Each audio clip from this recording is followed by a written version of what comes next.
Tá curtindo aí as nossas videoaulas, laboratórios, tira dúvidas? Deixa aí o seu joinha, compartilha, ajude, apoie o canal. Se você quiser e puder fazer um apoio financeiro, tem aí esses QR Codes para serem lidos, ou na descrição deste vídeo. VPN. E esse é o papo que a gente vai falar hoje. Então, VPN é a sigla do inglês para Virtual Private Network, ou rede privada virtual. E o que significa, afinal de contas, esse tal de VPN? Né? Quando a gente tem um computador, vamos imaginar uma circunstância que a gente tem lá um computador à moda antiga ainda, daqueles que usam cabo para se conectar na rede, né? Então a gente tem lá um computador, liga um cabo que normalmente era azul, né, no passado, hoje tem de diversas cores, até nisso ficou mais bacana. E aí a gente liga esse cabo a um outro computador, de modo que a gente consegue uma rede, né? Vale salientar, e eu falo isso bastante nas aulas de rede que a gente também tem aqui no canal, e é muito comum também naquele espírito da janelagem lá, imaginar que rede seja uma coisa única, né? Quando a gente fala rede, a gente está falando que tem vários participantes que se comunicam entre si. É isso que é rede. Rede é alguma coisa que envolve vários participantes que se comunicam entre si. É por isso que rede social é aquele conjunto de participantes, pessoas, que você tem algum tipo de relacionamento social. E, portanto, pode ser o relacionamento social da escola, da família, do trabalho, do bairro, da cidade, ou até mesmo o relacionamento sexual também, mas o relacionamento social que você faz aqui vindo nas aulas, né? A gente começa a se conhecer, as pessoas são de vários lugares, uma bate papo com a outra, né? Tudo isso faz parte dessa rede, né? Então uma rede é alguma coisa composta por vários participantes. Muito bem. E portanto, a gente tem várias redes dentro das mesmas redes. Por quê?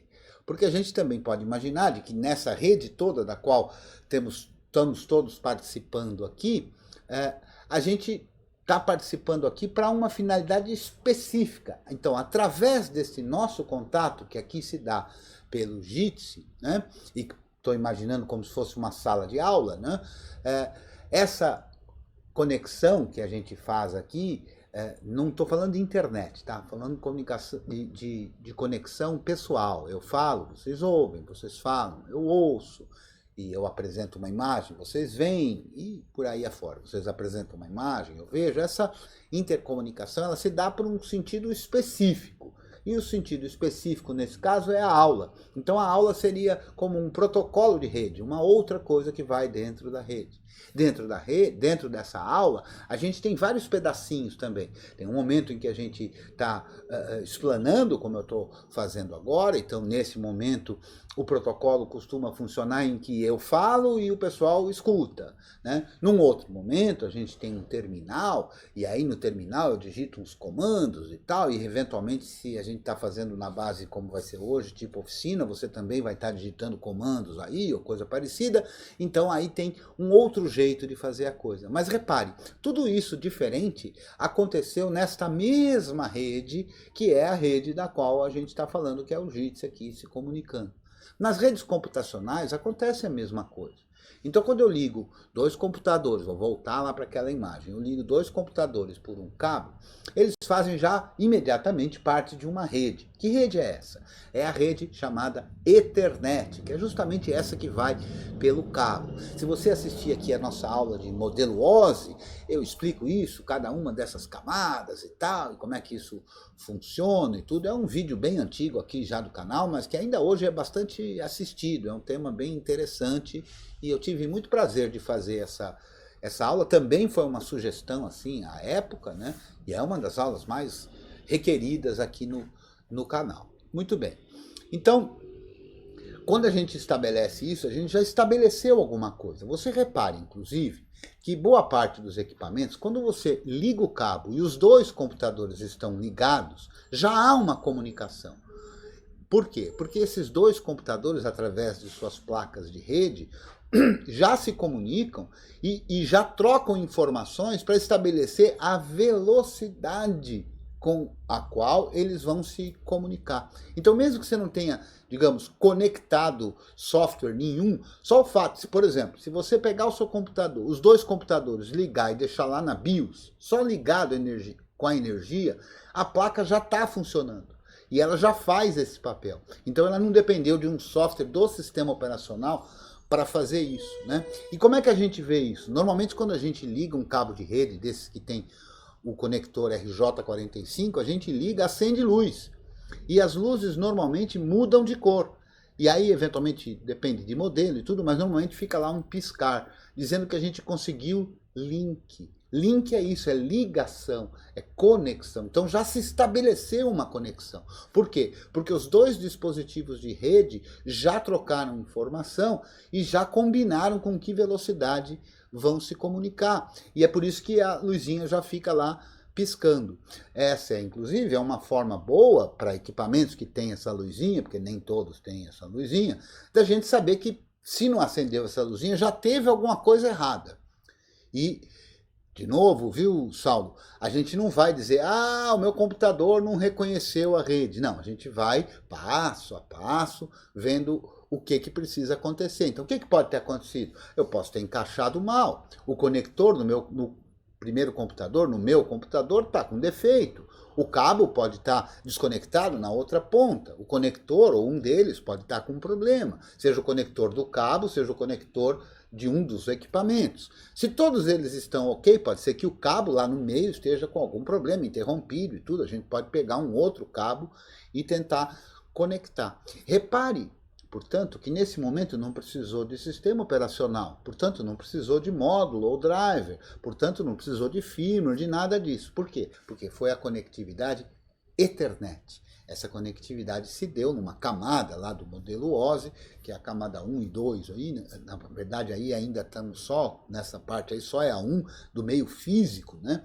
Não chegou ainda, ninguém ainda trocou informações de outras camadas, né? Então é só do meio 1, do meio físico lá, mas já é alguma coisa. E inclusive a gente já consegue sacar, se a gente tiver um sistema operacional, com certeza, né, na substituição da luzinha, né, caso a gente tenha um equipamento que não tem essa luzinha, existem, eu vou mostrar isso para vocês, mas existem comandos que a gente pode dar no terminal para enxergar, para saber se está havendo esse link, né? Inclusive tem uma coisa assim que quem é da antiga, né, quando a gente ligava dois computadores mesmo, de um computador a outro computador, não um roteador, não um switch, que também é um computador, mas eu estou falando do computador mesmo, né? A gente precisa de um cabo especial. Por quê? Porque esses cabos têm uma norma para serem feitos, né? E a norma mais comum de ser usada é o 585, olha, falhando a memória aqui. 584, meio, alguém lembra de cabeça? Eu esqueci o número da norma. Não programei falar isso. 58. Vamos pesquisar aqui. Já que ninguém sabe de cabeça, eu vou pesquisar aqui. Vocês não estão vendo eu pesquisar, mas eu vou pesquisar aqui. 568, professor? 568, né? Isso mesmo, obrigado. Não sei quem falou, mas é isso aí. 568, que é branco do verde, verde, branco do amarelo, azul, branco do azul. É isso aí, eu sabia de cabeça isso aí direitinho, agora já está falhando aí. Mas a gente tinha que fazer numa ponta de um jeito e na outra ponta de outro jeito, com uma inversão lá, né? Então era o 568A e o 568B, né? Nos computadores já mais modernos não precisa, a gente pode pegar um cabo comum, que seja A numa ponta e A na outra, ou B numa ponta e B na outra, que as placas mais modernas elas dão conta de, ups, o cara lá está ao contrário, então eu vou mandar os dados ao contrário, que é para dar tudo certo e ficar tudo em ordem, né? Muito bem, então essa conexão inicial é a conexão de rede Ethernet. Aí a partir daí, vamos supor que eu precise me comunicar com outro computador, agora já com os dois computadores ligados e tudo, e aí tem uma rede que manda pacotinhos para o endereço MAC address, o endereço daquela placa de rede, né? Então isso é uma outra rede que os dois equipamentos estão conectados. Mas agora eu preciso colocar um IP aqui na minha máquina. Isso é uma outra rede. Então repara que a rede IP fica dentro dessa outra rede Ethernet, que fica dentro do meio físico. E assim uma rede vai ficando dentro da outra rede. Toda esta volta foi para poder falar da VPN. A VPN é o equivalente a gente ter um cabinho desse, né, ou quase isso, depende ainda de alguns detalhes, mas nesse momento eu vou me permitir ser um pouco impreciso e dizer que a VPN é como se a gente estendesse esse cabinho, não aqui do meu computador até o computador que está ali ao lado, né, mas eu estendesse isso através de uma outra rede. Que rede? A internet. Então eu consigo estender esse cabinho até o outro computador através da internet. Então repare que a VPN é, de novo, mais uma rede, dentre tantas, dentro de uma outra rede. Então o meu computador se comunica com o cabo ou pelo arzinho, como costuma dizer minha esposa, pelo Wi-Fi, né? E aí depois chega no roteador, e no roteador passa pelo roteador vai economizar, né, pelos roteadores do provedor e tal, e aí chega, passa por um monte de roteador aí espalhado, até que chega no roteador do provedor lá da pessoa com a qual eu vou me conectar, e aí por sua vez chega no roteador dele e tal, e aí chega na máquina dele, pá, blá, toda essa confusão, a gente consegue imaginar que a gente estendesse um cabinho que vai aqui da minha máquina até a máquina dele.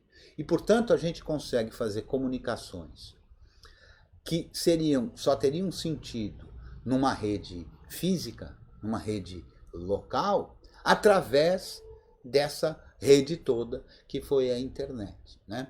Mas o objetivo disso não é exclusivamente conectar essas duas máquinas que eventualmente já poderiam ter conectividade através da rede de internet, da rede pública, como é chamado.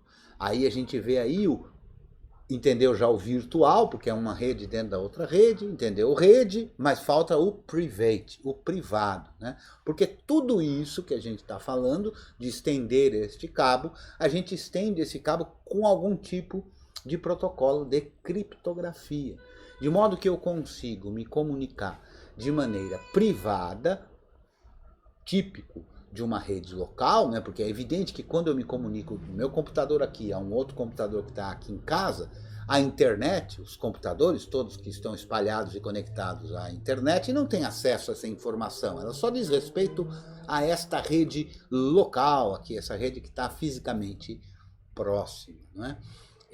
No entanto, quando a gente faz a tal da virtual private, ela, através do protocolo de comunicação, implementa mais ou menos a mesma coisa, aí depende de algumas outras características, mas mais ou menos a mesma coisa do que se ela estivesse aqui ao meu lado, né? Coisa, inclusive, que hoje é muito utilizada, porque por questões óbvias, para quem tem cérebro, a gente está numa pandemia, não é?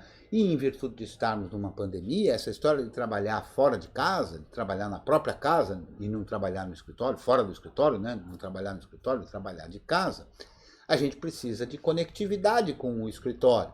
E essa conectividade não pode, muitas vezes, trafegar informações que são sigilosas, que têm critérios de autenticação através da rede pública, né? Então se usa muito o recurso da VPN, da rede privada, para que o funcionamento seja equivalente a se eu estivesse lá no escritório, né? Trocando informações apenas por aquela rede que é local e que, portanto, não está exposta a intrusos que estão espalhados pela internet, né? Então a ideia da VPN é possibilitar colocar máquinas próximas, como se tivessem máquinas distantes, como se estivessem próximas, conectadas por um cabo, né? Então acho que esse é o conceito inicial do que seria a VPN, né? Agora, existem vários tipos de VPN, existem várias classificações de VPN, eu não vou, no dia de hoje,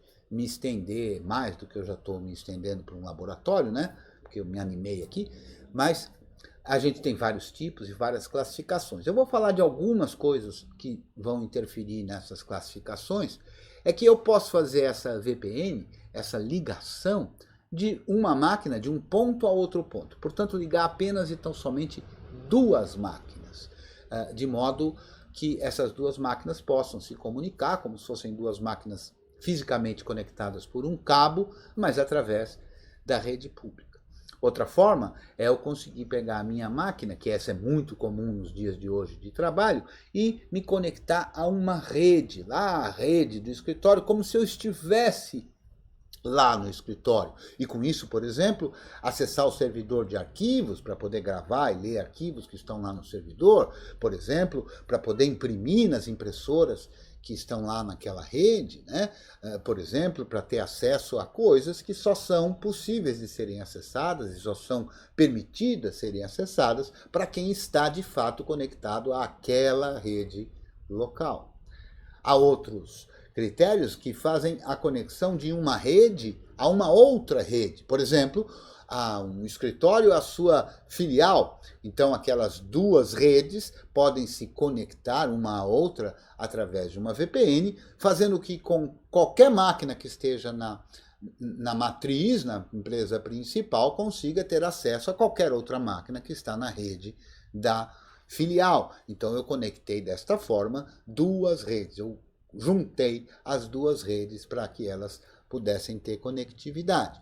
Outro aspecto, e esse é importante inclusive para certas funcionalidades, né, é que lá no cabo azul, além do cabo azul estabelecer a conectividade do meio físico, que eu falei, ele estabelece, que é a camada 1, ele estabelece protocolos de camada 2, que são os protocolos aí, um conjunto de protocolos de Ethernet, né? Então, uma máquina e outra tem acesso ao endereço MAC address. Elas se comunicam enviando pacotes de um MAC address de origem para um MAC address de destino. Aliás, tem uma aula que eu falo de Ethernet aqui, que também é antiga e tudo, mas está lá no canal e pode ser visto, né? Então, quando envolve camada 2, então a gente tem Ethernet na jogada. Então a gente tem a possibilidade de algumas outras coisas que façam uso desses recursos que são da camada 2. Mas o mais comum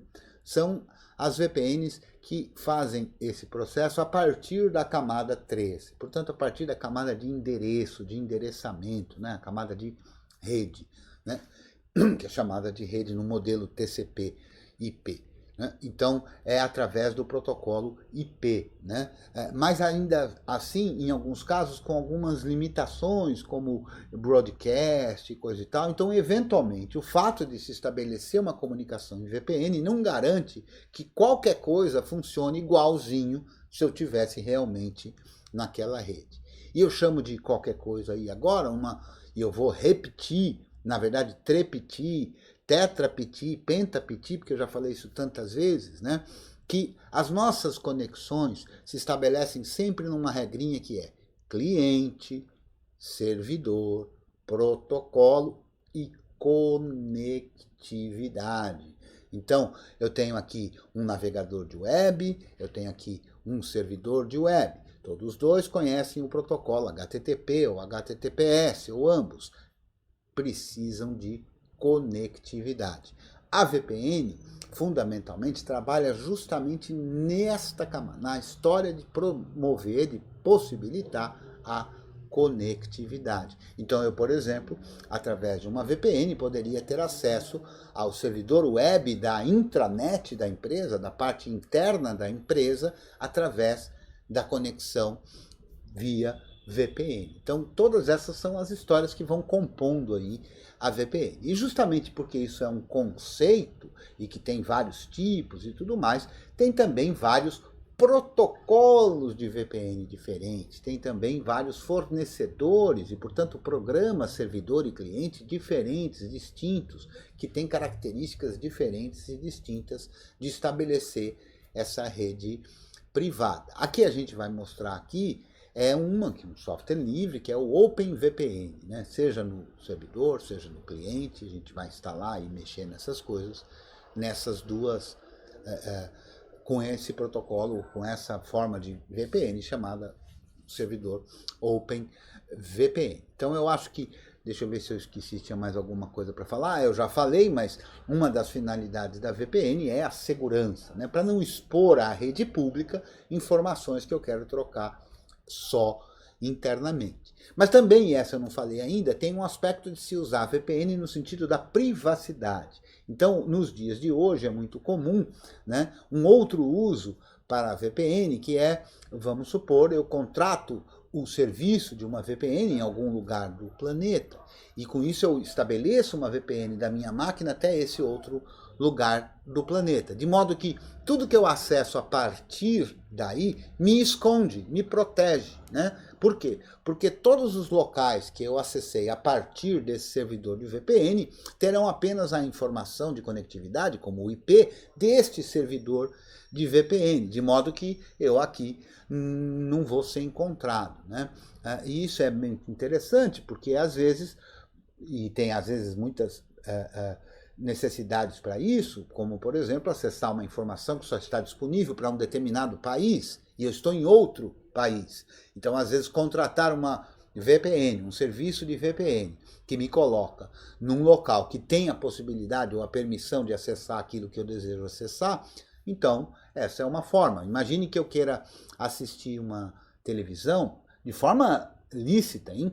Pagando e tudo mais, de um serviço que está hospedado na Inglaterra, por exemplo. Porém, é um serviço que apenas é oferecido para quem está na Inglaterra. Mas eu quero ter acesso a isso. Então eu posso contratar uma VPN que está lá na Inglaterra, pagar pelo serviço que eu quero acessar e acessar daqui do Brasil. Como? Primeiro eu estabeleço a conectividade com a VPN da Inglaterra e aí eu acesso o serviço. Então, para todos os fins de legais, aí eu estou acessando através da Inglaterra e não através do Brasil. Então esse é um procedimento também muito comum de ser utilizado. E muita gente, inclusive, acha que isso é uma panaceia, né? E que resolve todos os problemas. E aí tem gente que contrata VPN para outros fins, né? Gente que quer fazer uso esquisito do computador ou coisa parecida, se protege achando que numa VPN estaria protegido de tudo. Mas vale se lembrar que é assim, o destino que você está acessando a partir da VPN não sabe o seu endereço, mas o provedor de VPN sabe quem é você, sabe a partir de onde você está conectando, e mais do que isso, sabe de fato a sua identificação. Por quê? Porque justamente para prover segurança, a VPN precisa de algum tipo de autenticação. O mais comum é que se use algum tipo de autenticação, que pode ser feita através de usuário e senha, pode ser feita através de chaves criptográficas e uma porção de formas diferentes de conexão, inclusive algumas com validação por token, por outros tantos mecanismos, né? Autenticação de 2 etapas e tantas coisas que podem ser utilizadas para que garanta-se que só tem acesso àquele usuário que é legítimo do serviço, legítimo do acesso, né? Então eu acho que é por aí, né? E a gente tem que tomar certos cuidados para não achar que nossa, eu estou protegido aqui, então qualquer coisa eu posso fazer qualquer coisa, porque assim ninguém vai me achar. Não, não é bem assim, né?